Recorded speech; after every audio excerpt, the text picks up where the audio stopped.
worried about you, saying, what shall I do about my son? Then you shall go forward from there, and come to the terebinth tree of Tabor. There 3 men going up to God at Bethel will meet you, one carrying 3 young goats, another carrying 3 loaves of bread, and another carrying a skin of wine. And they will greet you, and give you 2 loaves of bread, which you shall receive from their hands. After that, you shall come to the hill of God, where the Philistine garrison is, and it will happen, when you have come there to the city, that you will meet a group of prophets coming down the street, down to the city, that you will meet a...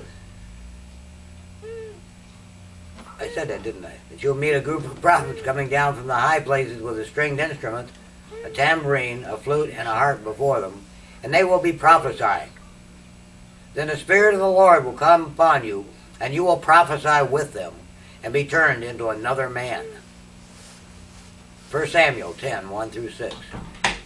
You see, God gave Saul a powerful anointing that had the ability to change him. Saul had to yield to the ongoing work of the Spirit in his life, but somewhere along the way he stopped yielding. And he started displaying traits of weak character that caused him to fall. He started making unwise decisions, operating out of fear rather than faith. How many of us do that? How many of us in here do that? We do.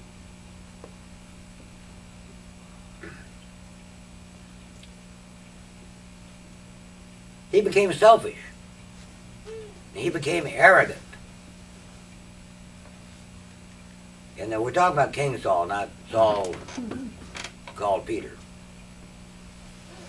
But all this stuff, the selfishness, the arrogance, the unwise decision, operating out of fear, these things cost him his throne and his life.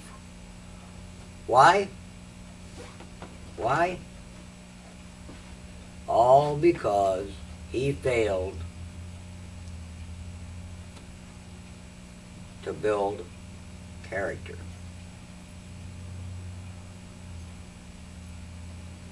He had anointing, but he lacked that character.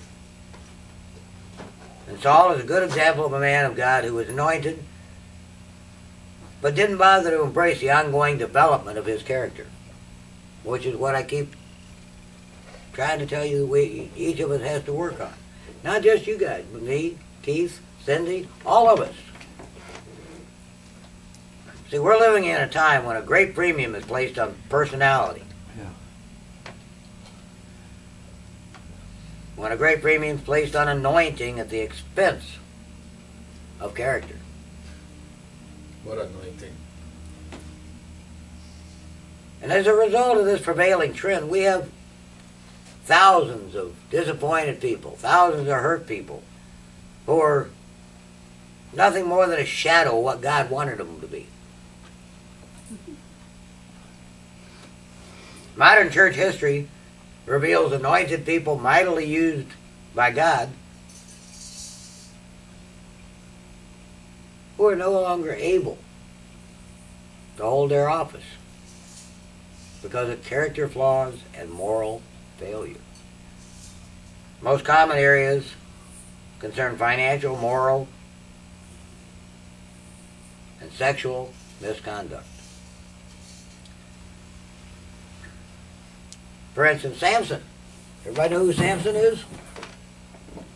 Anybody doesn't know who Samson is? I don't remember. Samson was the big guy with long hair that pulled down the columns. He's very strong. Mm-hmm. Samson could destroy the enemy.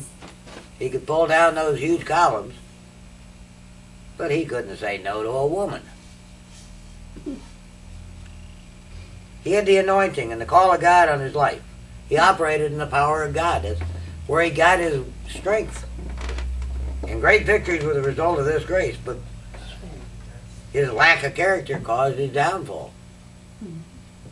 He had anointing to destroy the Philistines, but didn't have to have the character to walk past a woman without wanting to have sex with her.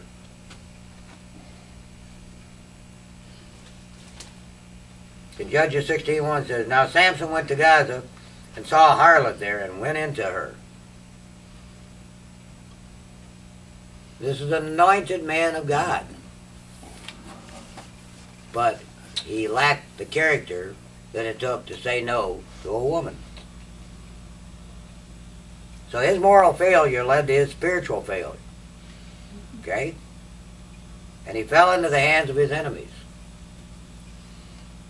Now he was ultimately restored and caused more damage to the Philistines in his last battle, but all the hurt and degradation could have been avoided. Could have been avoided if he'd been strong in character. And his enemies didn't have any mercy on him either. They Absolutely. gouged his eyes out. Now see, God is right now, God is pouring out his Spirit.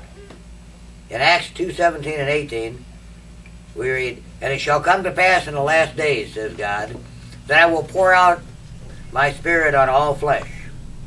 Your sons and your daughters shall prophesy. Your young men shall see visions. Your old men shall dream dreams. And on my men servants and on my maid servants I will pour out my Spirit in those days, and they shall prophesy."